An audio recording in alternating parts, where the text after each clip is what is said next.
Welcome, everyone, to this very special all community jam. We're going to be focused on surges and staying power on the creative adventure. And I'm here with my dear friend, Sondra Soderborg, and I'm going to read her official bio, which she added a very nice thing about Goodjelly.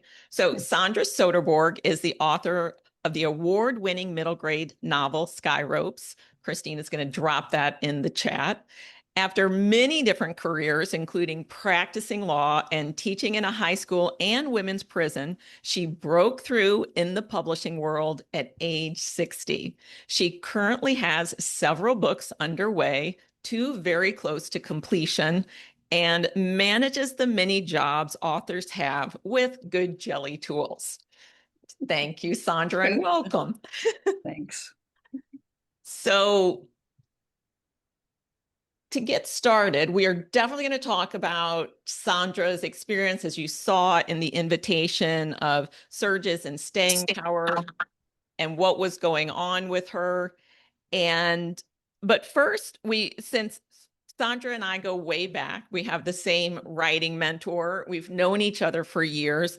Sondra was kind of at the pre-inception of Goodjelly, and we're going to start this story. I'm going to let Sondra tell the story of her becoming one of my first clients. We were sitting on a beach in Cape Cod, and she said something to me that basically made me almost fall off the beach blanket we were sitting on. So I'll let Sondra start the story.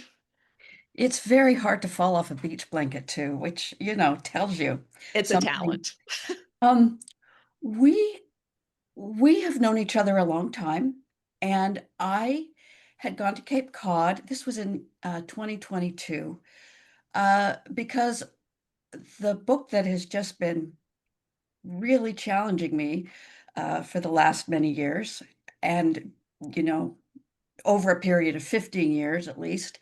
Um, is set in a place like Cape Cod. It's called Cape Auger, but I went to Cape Cod to just absorb the smells and the sounds and the wildlife and the tide and the shoreline and what came up every day and the cool things that washed ashore. And Christine lives near there. So on the only sunny day in my 2 weeks, she came over and we were sitting on a blanket having this lovely time watching all these high school kids who were playing hooky because it was like the first warm day ever of that year. And Christine was sort of talking through where her thinking was on this pivot she was making, this idea she has had for supporting creative work. And it was different than things she'd done before. And we knew we were going to be talking about this, and I had made a very clear decision that because Christine was my friend, I needed to have a strict boundary and not feel obligated to join her. And I think she had a strict boundary too, that Yes. this was not about selling, this was about our friendship. And we listen to each other. That's one thing that we do. So I had sold a book I had sold Sky Ropes at that point. I'd gone through some edits. Because of major changes at the publishing house, there had been 4 editors. I was learning all the extra work that writers had to do, and it was pretty overwhelming at that point. And I thought, where I was in my writing is I thought, I could imagine myself burning out. This is really hard. And so I'm listening to Christine quite carefully. And I don't know, maybe you'd been talking half an hour or something.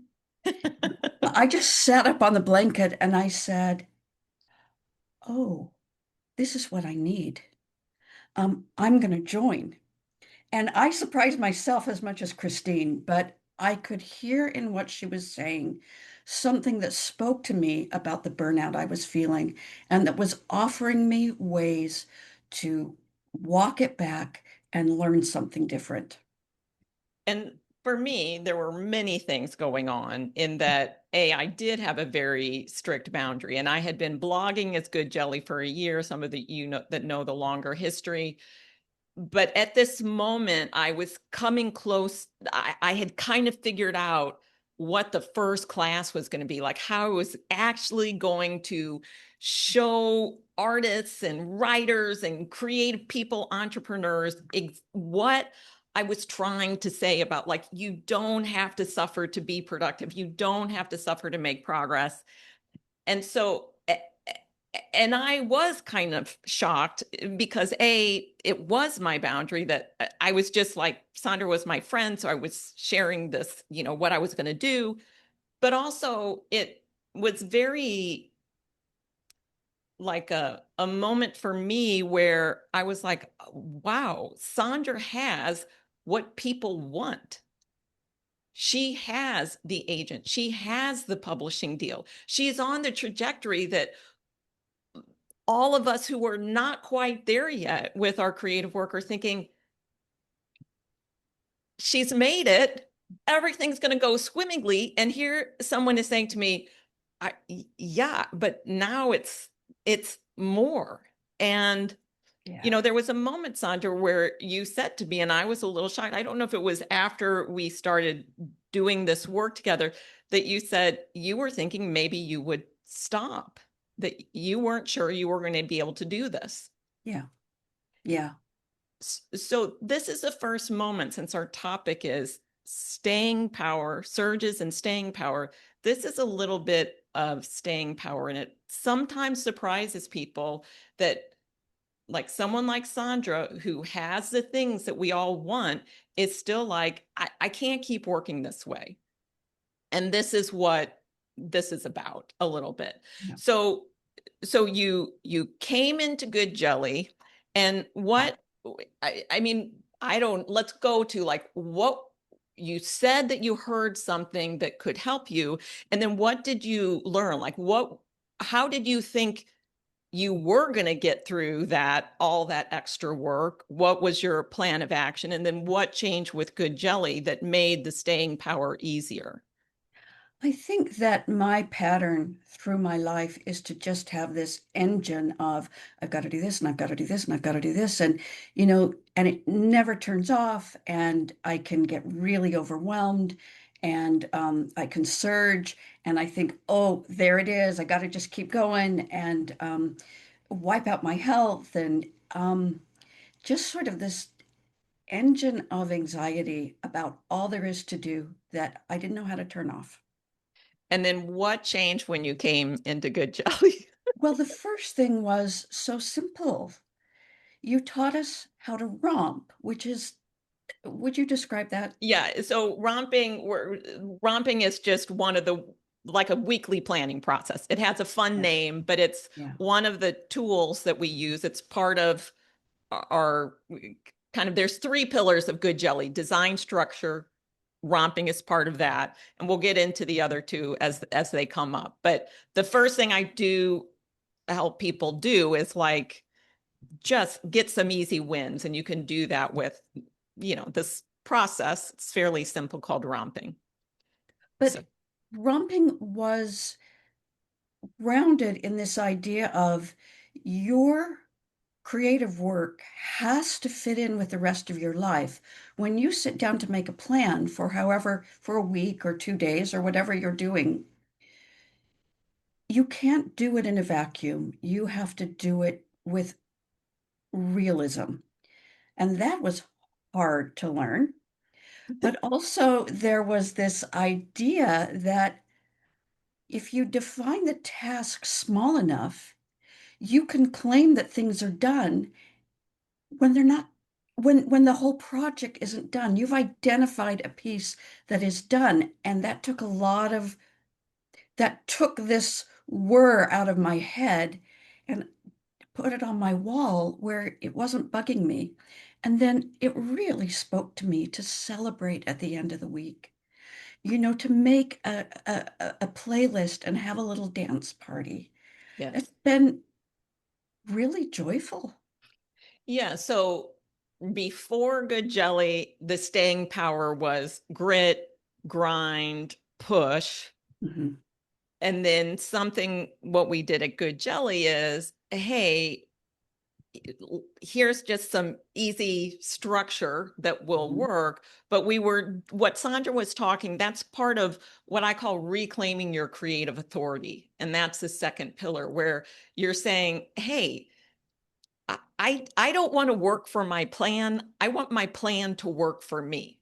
I'm the creative authority here. I want this to work with my life. And then the other part, the third pillar, is this sense of it has to be sustainable for you. And let me tell you, being productive with a little fun is much more sustainable. So doing things True. like, that it doesn't have to be a grind. Yeah.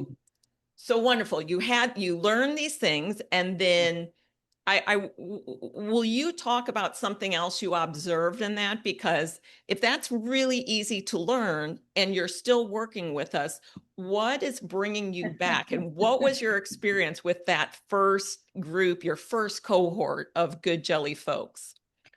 One of the things that happened is that I had support for my work that was separate from critique groups, from my writing colleagues.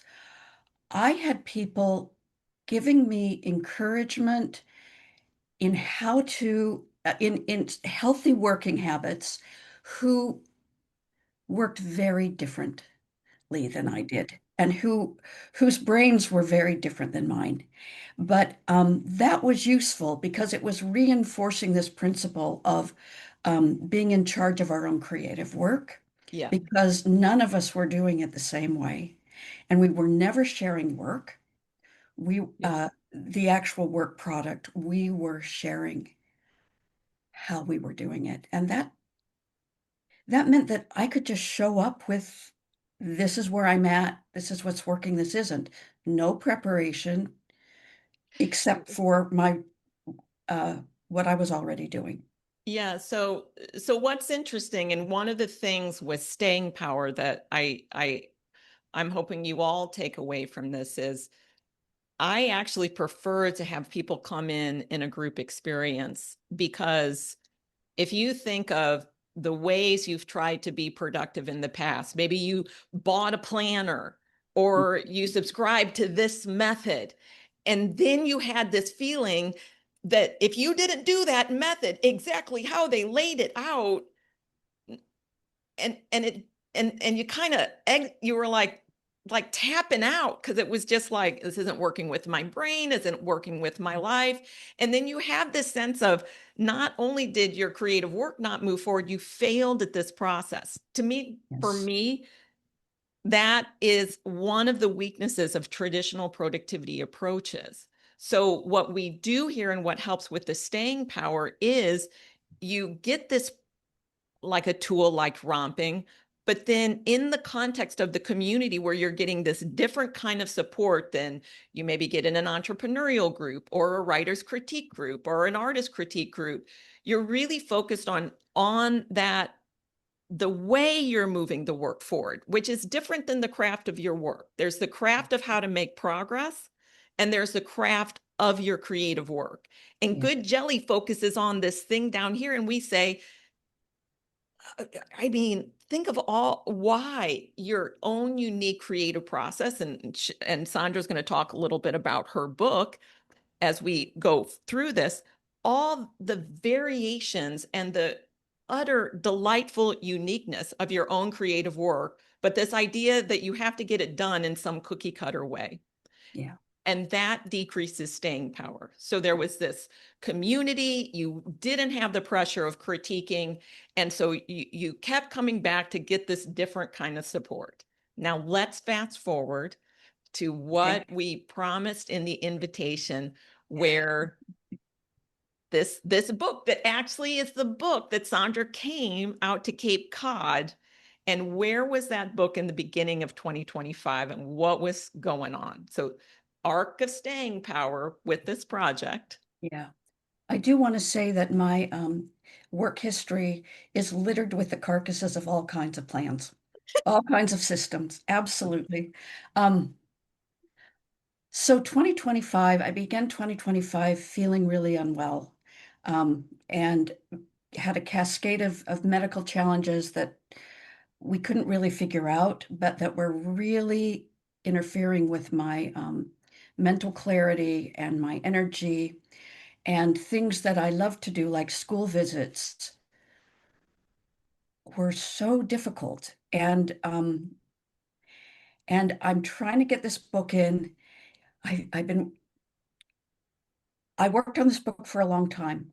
I put it in a drawer for 7 years. I took it out in 2022. I was sure it would have been turned in to my agent before the end of 2024. But it's 2025, and every day it isn't turned in, I think, I can't believe this. This is ridiculous. And my progress was really bad. But I worked to the end of the manuscript and I just said, it's done. Even though I felt really stressed about it, I didn't feel joy about it. And if ever there was a book that deserved joy, it's this one. I sent it to my agent, who is a wise gatekeeper. I'm very grateful to have an agent who will gatekeep. And she said, hey, what are you doing? This isn't ready. And and she sent it back to me, and I realized I was tired and I wasn't working well, and I just wanted someone to hold my hand. I wanted someone to take I wanted some external guidance on how to get through this book that was really a challenge. And she couldn't understand what I'd sent her in a coherent way. And there was no way she could hold my hand and I could retain creative autonomy. Um, and I just appreciate that. So it lands back in my lap. I start slogging through. Um, I'm using the Goodjelly tools. I'm I'm showing up at meetings and people are saying, I'd say I did even less. And people would say, yay, good for you. You're doing it right. And but by November, And let's pause here for a second, yes, because for 2 points. One, um, Sondra often is told, she shared with me by other writers and people in her creative community, that they really appreciate her honesty. And these conversations like this, we don't often hear. And when I hear that, what I hear is Sondra's just telling her reality, yeah, right? She was sick. There was a part of her who just wanted some help. She got it as far as she could go. She sent it over. She got the note. She appreciates that. And now she's still kind of slogging. She's having this kind of inner conflict of, I'm going to do the Goodjelly tools and celebrate, but it kind of feels like slogging. absolutely flogging. So those are the two things that she she's being real, and she's using a tool, and there's still this, I would call, the pull. There's a very strong pull in our culture that productivity has to be hard and you have to suffer and you just have to push through. So Sondra's showing up, and every time I'm like, yay, do less, go, go, go, which is odd. you know, like people think, as a productivity expert, some of you have told me this, you were waiting for me to tell you to just buckle down and get it together, right? But we didn't. And so you, in essence, you were getting slower and slower and slower until Yes. what happened? And Um, this is all staying power, y'all. This is all yes. staying power. Yes. I want to say first that showing up at those meetings and having people listen and support me when I felt like I was not doing my job was a kindness that helped me feel more self-trust. And it's November. And one day I thought, if I were to really listen to my body would say, you have to rest. You have to rest and rest and rest and rest and rest until you feel better. And I thought, and what if that's a lie? What if it's just me being lazy? And I Oh. thought, well, I have to take that chance and see what happens if I trust myself. And it was a friggin' leap of faith. I didn't like it, but I was so sick. I couldn't meet with this. My colleagues were getting together. I couldn't join them, which was heartbreaking.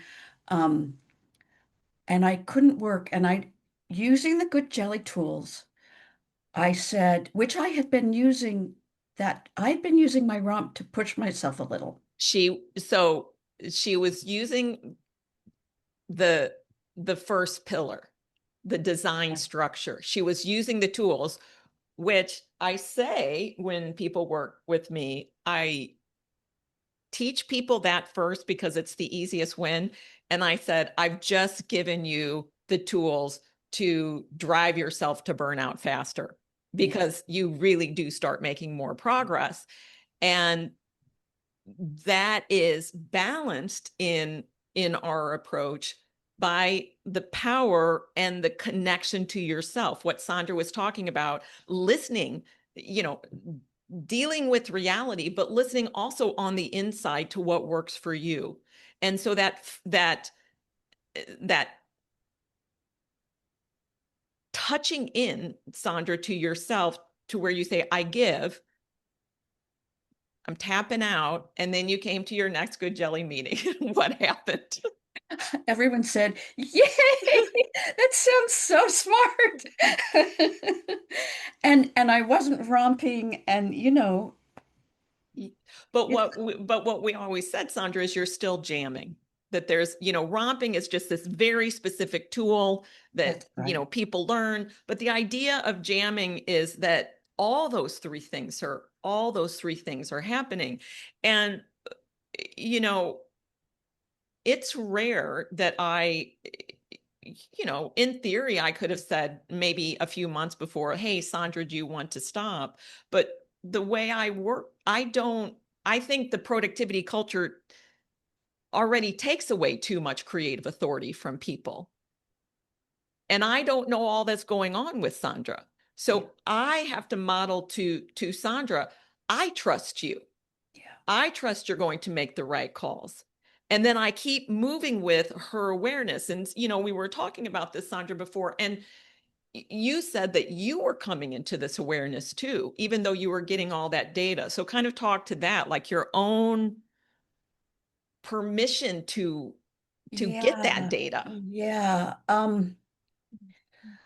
Boy, I don't remember that exactly. So if I don't say it, I hope you'll remind Yeah. me what I said. But I stopped working, and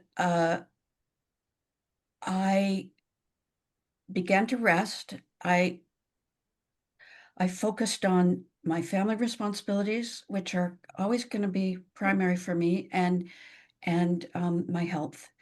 And December, January, towards the end of February, I had to prepare to gather with my colleagues and our wonderful teacher again. And so I thought, okay, I've got to do a little work. And I found that my brain was working. And I also had come to believe, and I was surprised by this, that choosing to simply rest and believe that that's what I needed had been the right call by a long shot. I was Yes. finally getting better. So everybody take that in, that, and I want, again, the takeaway from this and from my perspective and how we work with people at Goodjelly is that part of staying power is having the permission to stop. Yeah. If you cannot stop when it's the right move for you, and that was a realization first, it was a realization, Sondra, for you to get to the point of saying, wait a second, this is not good. I have to stop. And then you know, there were times in those months that you were stopped where you would kind of mention again, these feelings of laziness would come up, It's true. and you stuck with it. And then what happened as Yeah. you decided now something is starting to happen? Now it's starting to shift to, Yeah. we'll call it the pre-surge. Yeah. So I got some pages turned in.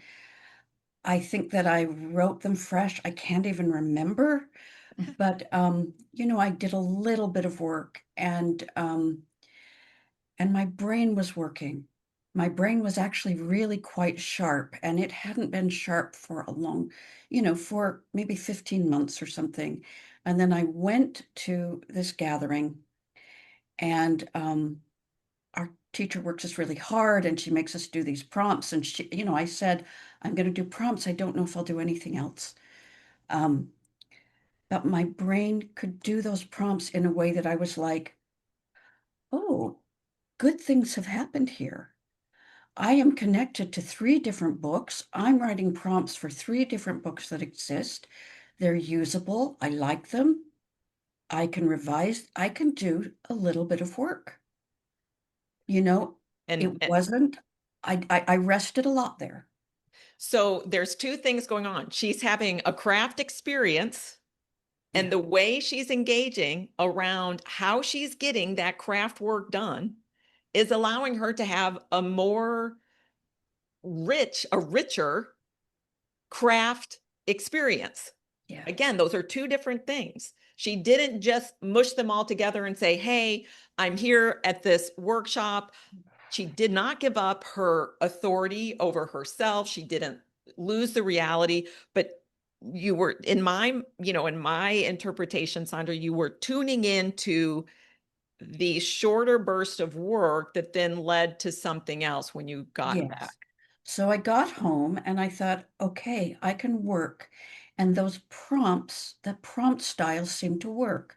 So why don't I set a daily task? My one task each day will be to work for 15 minutes, and I will set a timer. And I began to do that, and I could accomplish something in 15 minutes. And it wasn't a lot, but it was a big change from nothing. Yes. And then as I began to do it, every once in a while, I'd just stay there working, and I might work an hour, I might work a couple of hours. So, of course, once I get to working an hour for a couple of days, I'm like, Wait, because here, everybody tune in. What okay, happens? In sneaks yes, again. What? yes. That voice, that demand for more, that you should be working harder. And I'd been working.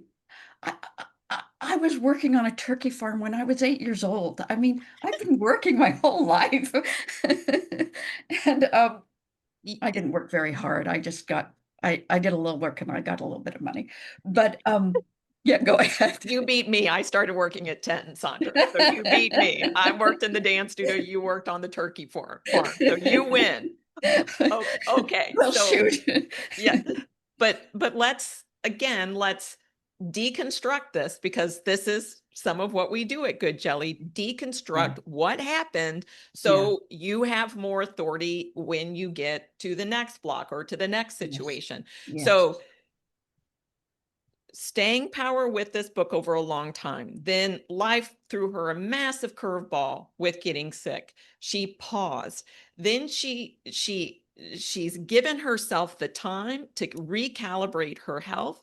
She comes back into this process, and she's using like what she wasn't, you weren't even romping. You said you weren't, no, it was I wasn't just, rubbing. she had basically ditched all the stuff we taught her and said, this is the only little pinpoint of process that I need right now, of what my system can handle. She's starting to make this process, and there would be days where it could go higher. So, like these little ripples of progress, and then she would have a boost. And then the old mode comes in and says, you have to be going up at this level. Yeah, And yeah. luckily, what happened? So I set my full timer to an hour and I work an hour. I do it once. And then the next day I think, I'm really tired. An hour is going to be hard. So instead of just saying, oh, I'll do 15 minutes, I didn't do anything. And the next day I thought, gosh, I don't feel that great. And instead of doing 15 minutes, I did an hour. Excuse me, instead of doing an hour, I did nothing. Didn't do 15 minutes. After maybe a week of this, I was like, finally, what I need to do is go back to 15 minutes because I can accomplish that. Sorry. And if I do more, then great. But the job is 15 minutes, and I'm still at that 15 minutes, and I finished the draft. It's coherent, it makes sense. I've started again, I'm cleaning it up. I wake up in the Whoa, morning. whoa, whoa, you missed something. You missed a big I point. I did, I did. So everybody, take for a takeaway for you. This is how people get stuck and blocked. They push themselves so hard, their brain collapses, says, I'm waving the white flag, I can't do it. So Sondra had this progress going, a pre-surge. She pushed it too hard, and progress all collapsed back to zero, That's right? right. Oh, I did miss some. Oh, yeah, you did. And then you went back to the 15 minutes and she jumped and she was like, "Oh yeah, then the thing was done." But this is what happened once you gave yourself the permission to do 15 minutes, not messing with just because you did an hour one day. What started happening on some of the days? Yeah, well, I began to move into a surge. There is no other way to describe it. I would set that timer for 15 minutes and then I would still be there sometimes 5 hours later. Um, I was just working and the work was going well, and I was so delighting in it. The joy that this book deserves had come back. It wasn't a slog. And I really wanted to finish, and yet I felt patient with where I was each day. And I got to the end of that draft. It had taken over a year. If someone had told me that I would be on that same draft a year ago, I thought about quitting when I got the draft back from my agent. If someone had told me, oh, you're still going to be doing this a year later, I would have said, yeah, no, I'm out. Yes. So the fact that she's not out, again, she wasn't out 4 years ago once she had this different way of working and she was able to manage that higher level of work requirement, being a debut author. And then she came to this other moment where she needed staying power in even a different way because she was dealing with a very real health crisis, which all of you who have had health situations, forget extra work. Sandra, you said you couldn't even think straight at times, Think straight. and the stress of that and trying to figure out what's going on. Yeah, And traditional productivity says, forget all that, power through. That does not contribute to staying power. It no, makes someone like Sandra would say, I have to tap out. yeah. So then you come through this, and what, I just want to say for folks, you came to this call and we were all sitting and you said, I just had the biggest surge of my life. And so what was that for you to experience? What was that?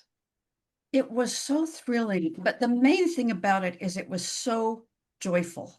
I just, I was so excited to be moving through the book well, and I was so happy that the book was working. And the book is very hard. One of the reasons it's taken this long is it's a really hard book to write, and I've had to up my skills and up my skills and up my skills. But everything was there, and all this waiting felt like it hadn't been useless, like Mm. stuff had been going on somewhere, and I could do it. So what did you do to celebrate this, Sandra? I Well, need you to fess up to everyone right here. okay, so I finished the draft, huge deal. And I thought, okay, I need to start over. And as soon as I get through it the second time, I'm going to buy an orchid. And Christine was not happy with me. because there is more than one orchid in the world. She And said, "Why didn't you buy an orchid already?" And I wish I had. I bought one yesterday. yay! All right. So, for folks listening, this is surging and staying power in a very different way than kind of forced march slogging. And it is this combination of having, yes, it's not hard to learn, but just a higher level of process know-how, but also having that inner authority and connection to yourself to do something like Sondra did 4 years in and say, I'm going to ditch all this like fancy know-how and romping that Christine taught us, and I'm going to stick to this one thing, a task that is 15 minutes long. Yeah. And so what are your thoughts now as you go forward into this, Sondra, as we kind of finish up our conversation part of this, and we're going Yeah. to. Um, I think there was a sophistication of managing what was happening, especially by the end, a clarity and a full sense of I am in charge and I know how to do this. And what do I need? What's happening here? I could step back over and over and over and figure out what I needed to shift. And Yes. and you know, it I think it spills over into regular life and much more realistic in general. But the realism that we would bring to meetings, those our meetings are really honest. They're a little bit raw. Yes, but also inspiring. Absolutely inspiring. Yeah. And in a way of, a place where, again, there's not this sense of performative productivity. Like I've got it all together. Like you can just show up where you are, ask the questions. It's kind of like Goodjelly is where you get to put in your GPS your actual starting point instead of acting like you're further ahead. It's like, let's Yeah. start here. This is where you are. How can we get you to the next destination of where you want to be? And if Yeah. you have a big destination, that's great, but let's get you just the next step forward. And we're going to do that in a way where you're making the decisions. Yeah. I just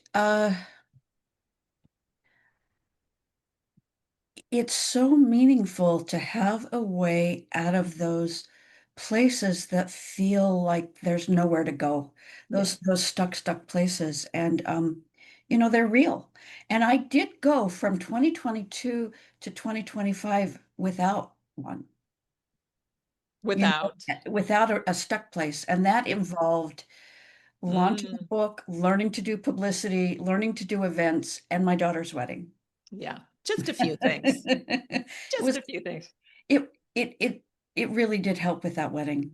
Wonderful. You, yeah. So we are going to thank you, Sondra, for being here, folks. And for folks listening to the replay, we're going to have Sondra's links. We have her website for you. Her socials are there. For people who are live, we're going to, as a bonus for being live, we are going to switch and come into the room with you. And you can ask Sondra questions, me questions, and we're just going to have a quick conversation before we wrap up today. So thank you, Sondra, and thank you, everyone.